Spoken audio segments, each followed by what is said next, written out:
皆さんこんにちは。今回の動画は、冷凍庫 PC に自動車用不凍液を使った水冷の動作確認編です。前回の動画では、マイナス26度 C 環境でも凍結しない不凍液を使った水冷システムの構造や動きを紹介しました。今回はこの不凍液水冷を使えばどこまで CPU を冷やすことができるか、冷えた CPU でどこまで OC できるか、ベンチマークでスコアを得られるか、という PC の動作確認をしました。これまでの冷凍環境における動作確認を振り返ると、パート2で私が以前使っていた空冷 CPU クーラー無限5があります。でもこの CPU クーラーに組み込まれたヒートパイプが原因と見られる冷却不全が起き、冷凍環境なのにサーマルスロットリングを見る羽目になりました。そこでパート5ではヒートパイプがない空冷 CPU クーラーということで、リテールクーラーを使ってみました。室温環境では低角動作でも CPU 温度92度 C と、やっぱりリテールクーラーで i7 は冷やせないという結果が出ながらも、冷凍環境を使うことで同じ低角動作でも CPU 温度を53度 C まで冷やすことができました。低温化によって CPU 温度に余裕を持たせることができたので、OC 動作でベンチマークスコアを狙ってもみました。結果的には動作周波数 4.6GHz、コア電圧 1.375V で、1世代合計の 7700K と同等以上、そんなスコアを取得できました。普通に使うと i7 をまともに冷やせないリテールクーラーでも、冷凍環境なら OC まで試せる。そんな結果を得てきた上で、今回の不凍液水冷です。水冷といえばロマンや自己満足。空冷でも大型のものと比べると冷却的にどっちが良いかはケースバイケース。なんて話がありますが、少なくともパート5のリテールクーラーよりは冷却性能に期待できそうです。そして水冷の特徴であるユーザーが自分で組み立てるという点を使って、冷凍環境でも動作できるシステムを自作しました。リテールクーラーよりも冷やせそうで、冷凍環境でも動く不凍液水冷ならパート5以上の結果も期待できそう。そんな夢を見ながら行ったのが今回の不凍液水冷を使った PC の動作確認です。前置きはこれくらいにして結果の概要をお話ししましょう。パート5のリテールクーラーと比べて CPU 温度は低くなり、OC 設定をより厳しく、より高いベンチマークスコアを得る余地ができたものの、OC 設定とスコアともに向上できませんでした。CPU 温度はパート5と比べて10から18度 C 低下したため、リテールクーラーよりも冷やすことができました。一方で OC 動作でのベンチマークでは、パート5を超える動作周波数 4.7GHz で完走できませんでした。コア電圧を 1.450V まで上げて 4.7GHz に挑戦しましたが、ベンチマークを完走できず断念しました。そのため実現できた動作設定はパート5と同じ 4.6GHz、1.375V で取得できた最大スコアは2385ポイントです。パート5と大差ありません。ちなみに私がやっている OC の設定は 0.1GHz 刻みに見ているので、大雑把に見ています。とはいえ 1.450V まで電圧を上げて 4.7GHz ができないのはおかしくないと思ったので原因を調べて考えました。実験用に使っている i7-6700K の OC についてネットで調べたところ、5つの 6700K のデータを拝見でき、紹介されていたもので 4.6GHz で動作させるのに必要なコア電圧は最大でも 1.280V でした。冷凍庫 PC とウェブサイトでは PC パーツの構成や動作安定性を確認する方法が異なるので一概に比較はできませんが、実験用 CPU の必要電圧の高さが気になります。いわゆる CPU の個体差であり、実験用 CPU の特性ということでしょうか。ということで現在のところ実験用 CPU の特性が 4.7GHz を実現できなかった要因の一つだと考えています。今回はこんな内容の紹介です。長い前置きで話した夢は中途半端に実現しました。確かに冷えました。嬉しい。でもスコアは伸びませんでした。残念。そして実験用 CPU の特性、電圧がやけに高いところに疑問を持つ結果になりました。すごい悩ましいです。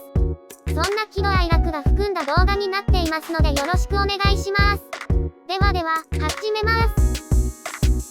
まずは今回紹介する動作確認における測定条件についてです。PC パーツの構成はパート5から CPU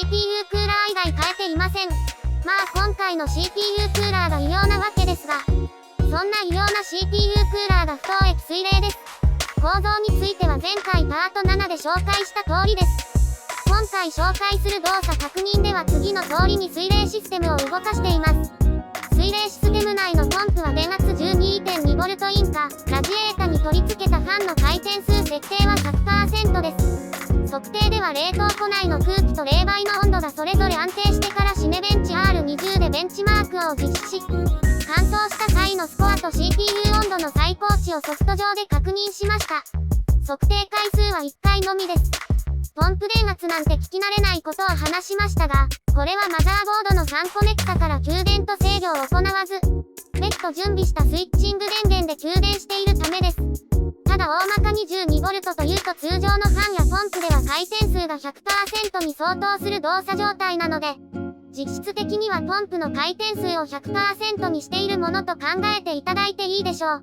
温度環境は室温環境1つと冷凍環境4つ、計5つの温度環境下で動作確認をしました。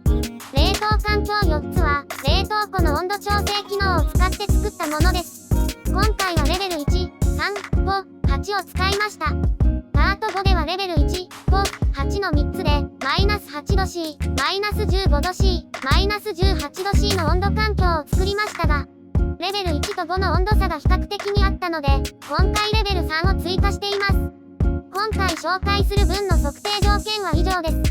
で、ちょっと話がそれますが、別の条件でも動作確認しています。次回の動画で紹介する内容のものです。こちらではポンプ電圧、ファン回転数、冷媒の種類を変更し動作確認しています。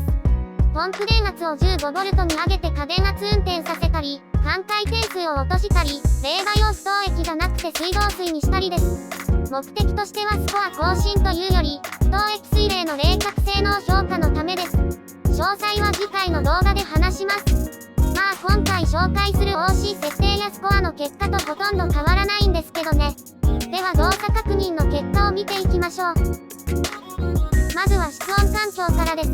温度は23、24度 C から動作確認を始めています。ベンチマークの結果です。定格動作ではスコア2088ポイント、CPU 温度74度 C でした。OC 動作として 4.4GHz、1.300V ではスコア2278ポイント、CPU 温度92度 C でした。スコアについてはこれまでに取得したものと大きな違いはありません。まあ動作設定が同じなのでスコアが同じくらいになるのは自然なことでしょう。温度についてパート2で扱った無限5、パート5で扱ったリテールクーラーと比較してみます。無限5は定格動作で75度 C、4.4GHz、1.300V 動作で90度 C。リテールクーラーは定格動作で92度 C でした。リテールクーラー比較すると定格動作では18度 C 低下しました。水冷だとよく冷えるということと、リテールクーラーだとあまり冷やせないということが合わさったような結果でしょうか。無限5と比べると大きくて2度 C の違いです。大体同じ温度です。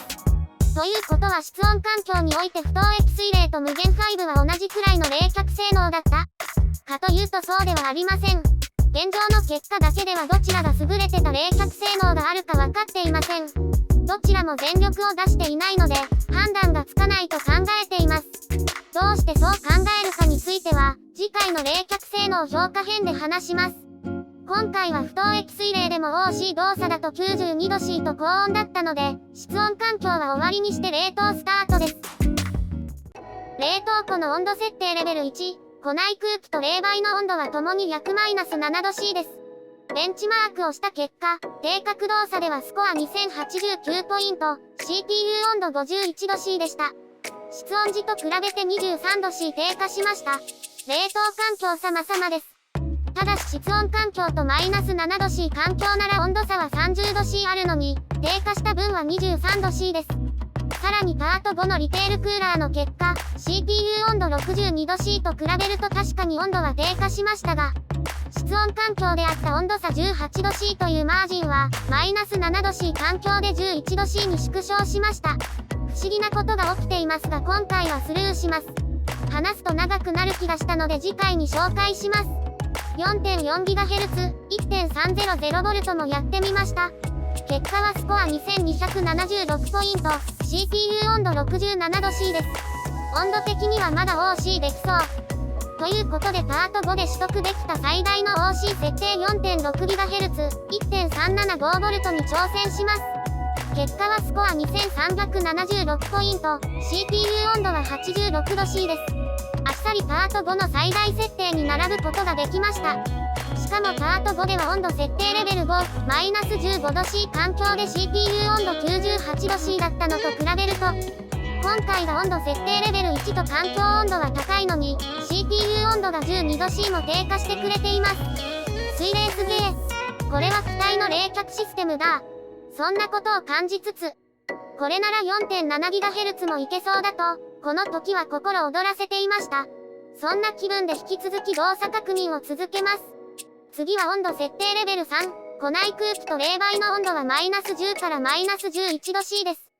結果は低角動作でスコア2086ポイント、CPU 温度49度 C、4.6GHz、1.375V 動作ではスコア2385ポイント、CPU 温度83度 C でした。いずれも CPU 温度は順当に低下していますね。ということでここで 4.7GHz に挑戦してみました。コア電圧を 0.050V 上げて 1.425V にし、4.7GHz で動くか見ていきます。ベンチマーク開始直後、CPU 温度は89度 C とやはり高温です。高温でありながらもベンチマークは進み、この調子なら100度 C 到達とかサーマルスロットリングは避けられるかななんて思っていたら、途中でソフトの表示が固まりました。システムダウンです。動作を安定化させるにはまだ電圧が足りないようでした。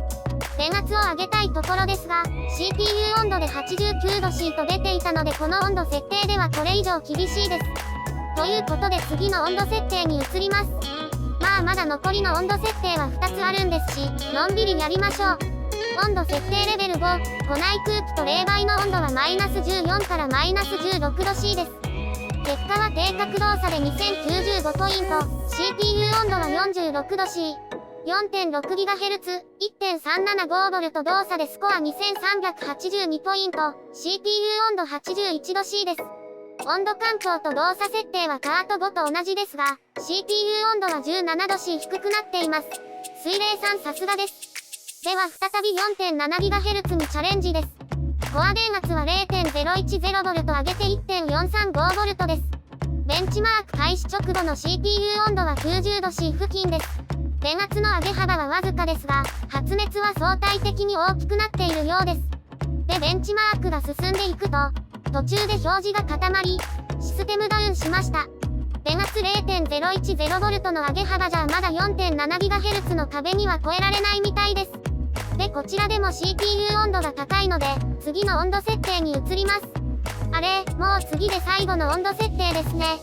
温度設定レベル8、庫内空気と冷媒の温度はマイナス18からマイナス19度 C です。この温度が現状の冷凍庫 PC の構造において、PC 起動動作時に最も冷やせた状態です。PC が起動動作した状態ではこれ以上低温にできません。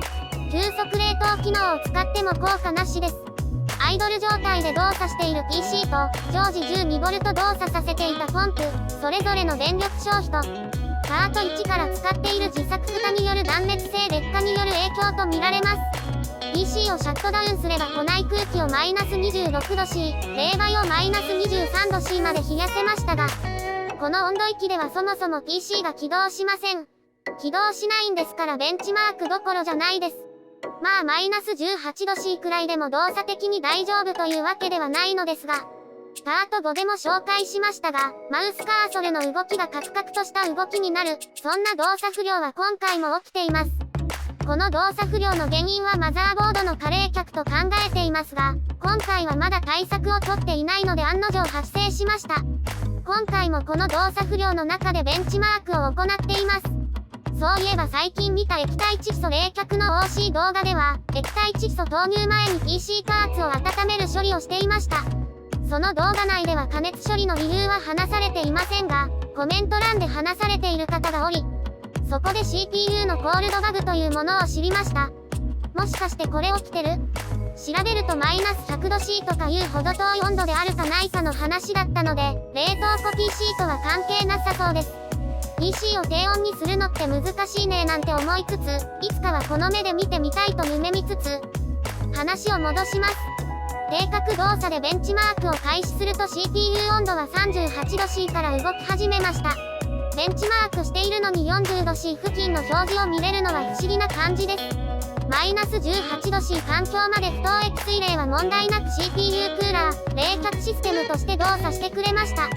これについては嬉しい結果ですけどね。最終的な結果はスコア2083ポイント、CPU 温度 43°C でした。4.6GHz、1.375V 動作ではスコア2377ポイント、CPU 温度 79°C です。OC 設定で動作させても CPU 温度が 79°C なら、常用 OC の運用的に故障リスクと耐久性の劣化を考えると、ちょっと高いような、でもギリギリ許せるような、そんな悩める温度になってくれました。さて温度も低くなったことも確認できましたし、3度目の 4.7GHz チャレンジです。電圧は 1.450V にしました。今見ると先ほどの 1.435V 動作で 90°C 近い高温だったので昇圧しすぎと感じますが、なんとなくキリの良さそうな数字にセットしちゃいました。特に確証があったわけではありません。これまではユーティリティソフトで動作周波数とコア電圧を設定していましたが、ここでは UEFI 画面上で設定しています。動作不良で OS 起動を操作するのが面倒だったので、比較的に動いてくれる UEFI 画面でやったわけですが、コア電圧の設定欄に 1.450 と打ち込むと赤字に変わるのをここで初めて見ました。聞いた覚えはあった警告表示ですが、改めて見ると故障リスクの存在がちらつきます。まあやったわけですが。では 4.7GHz、1.450V でベンチマーク開始、と思ったらまたしても固まりました。12秒後、システムダウンです。温度も見れずに結局 1.450V でもベンチマークは完走できませんでした。今回動作確認できた設定はこれで以上です。現状の冷凍庫 PC の構造ではこれ以上難しいと考えました。なぜ動作周波数を上げられないと思いこの後 OC や CPU について調べ直していますが一旦置いて、先に今回取得できたベンチマークの結果をまとめてしまいます。まずは温度から。定格動作で比べると環境温度が低くなるほど、CPU 温度も低下し、最大 31°C 低くすることができました。無限5と比べると、環境温度による性能変化の違いがよくわかります。無限5は冷凍環境で冷却不全を起こしましたが、不凍液水冷は問題なく動作し冷却できています。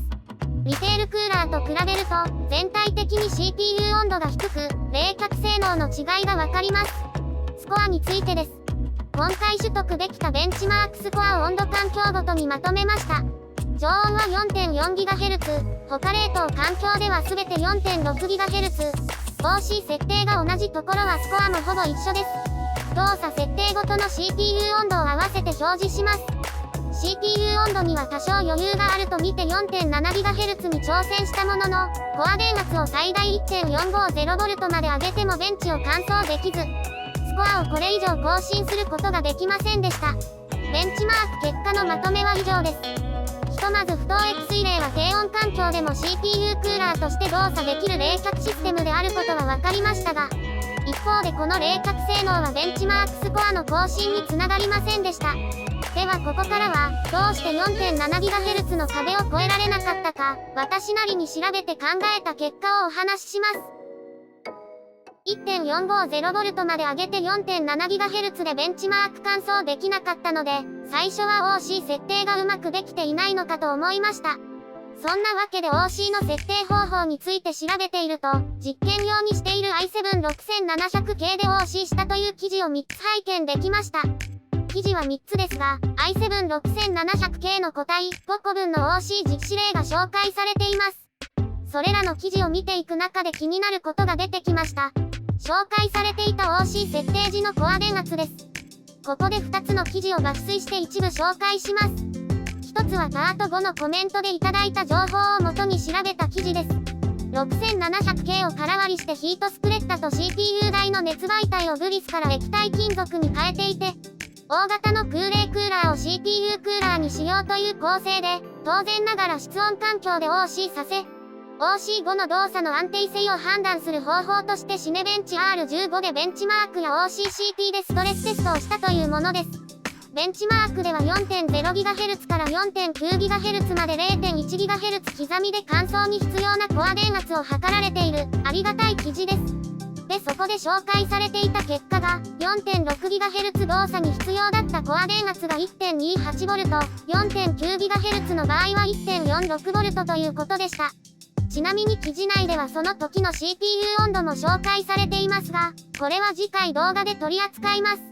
4.6GHz で見ると 0.095V、だいたい 0.1V 低いですし、1.46V で 4.9GHz までできたようです。全然コア電圧が違いますね。まあ PC パーツの構成も、CPU の物理的な状態も、使用したシネベンチのバージョンも違うので一概に比較できませんが、こうも違ってくると不思議に感じます。シネベンチでも R20 ってそんな重い動作のソフトなのか。それとも、考えたくないことなんですが、使っている CPU が OC しにくい個体？そんなことを思いつつ、2つ目の記事は、CPU、当たり石、なんてワードで調べた際に見つけた記事です。この記事では CPU の個体差についての説明と、判定方法や実験結果について紹介されています。個体差の判定方法として、こちらもシネベンチ R15 を使用して乾燥できるコア電圧を測定されています。そして素晴らしいことに 6700K を3つ使って個体差を測定してくださっています。さすがは 6700K、メジャーな CPU です。多くの先駆者様がいらっしゃるので参考情報も多く非常に助かります。一部紹介させていただくと、4.6GHz 動作で必要なコア電圧は 1.153 から 1.205V、4.9GHz だと 1.330 から 1.450V とのことです。先ほどの記事の結果を含めると電圧に結構幅がありますが、いずれにせよ実験用の CPU より低電圧で動作しています。ただ正確に実験用の CPU と比較するには、シネベンチ R15 での動作確認が必要でしょう。そんなことを動作確認が終わって、構造変更の準備で解体し始めてから思うようになりました。今から組み直して動作確認し直すのは大変だな。ということで実際に R15 で確認するのは構造変更後にします。中途半端な状態で申し訳ありません。現状は使っている実験用 CPU の個体としての特性。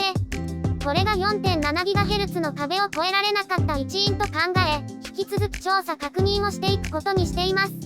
まあ実験用の CPU は中古で購入したものだとか、コア電圧の高さ以外にも、ベンチマーク実行中におけるコアごとの温度のばらつきが大きいとか、変な特性があるので、正直考えたくない要因ですが、CPU の個体という言葉がちらついています。CPU の個体というと、いわゆる当たり石、外れ石、CPU ガチャですよね。試験ですが、この領域は自作 PC の中でも底なし沼のような部分だと思っていました。もしかして片足入っています？だとすると今後の PC 動作確認の進め方を考えなければなりません。この CPU を使い続け、また OC しにくいというなら、スコアの更新を求めず冷却性能を評価するだけになります。CPU の動作周波数は上げずコア電圧だけを上げて消費電力を高めることで、仮想的に OC 動作を再現し、消費電力と CPU 温度から冷却システムの性能を評価します。ぶっちゃけ冷却性能評価にスコアは関係しません。消費電力と CPU 温度で判断できます。ですけどね、スコアの更新も見たいんですよね。その場合は CPU を買い替えなければいけません。ガチャ、というほどひどい運試しをするわけではないでしょう。言っても既製品ですし。とはいえ資金が必要になるのがネックです。今後の冷却システムの構築に注力したいのになぁ。と少し考えたいので、構造変更後のシネベンチ R15 チェックまでの時間を使おうと思います。今回の不等液水冷における PC の動作確認はこれで以上です。今回行った PC の動作確認を通して、今行っている冷凍庫 PC という制作、元い DIY は、ただ物を作って動作すれば OK だけではなく、性能を発揮しきるために PC 側の知識が重要になってきたことを痛感しました。冷凍庫 PC の目標はよく冷えて常用できる冷却システムの構築ですが、最終的にはゲームやエンコードをやるつもりです。機械的に装置を作って、電気的に PC の動作を考えて、ゲームなどのソフトの特性も考えなければいけないと、うすうす思っていましたがゴールまでの道のりは長そうです。まあ一つずつ取り組んでいこうと思います。なんせ個人の DIY ですからマイペースに考えながら進めます。次回動画では、不凍液水冷の CPU クーラーとしての冷却性能を評価した結果について紹介します。今回の動画と違ってスコアを重視せずに評価するので、ある程度スムーズに話が進むと思いますし、冷却的にも改善すべき部分がありましたが、対応する方針はできています。現在計画した予定の範疇です。まあ動画内容が冷却というより電熱チックな感じなので、皆さんにとって受けがいいかは疑問ですが、私としては話したいから作ったという動画になりそうです。そんな次回になりそうですが、またご視聴いただけると嬉しいです。ではではここまでのご視聴ありがとうございました。さようなら。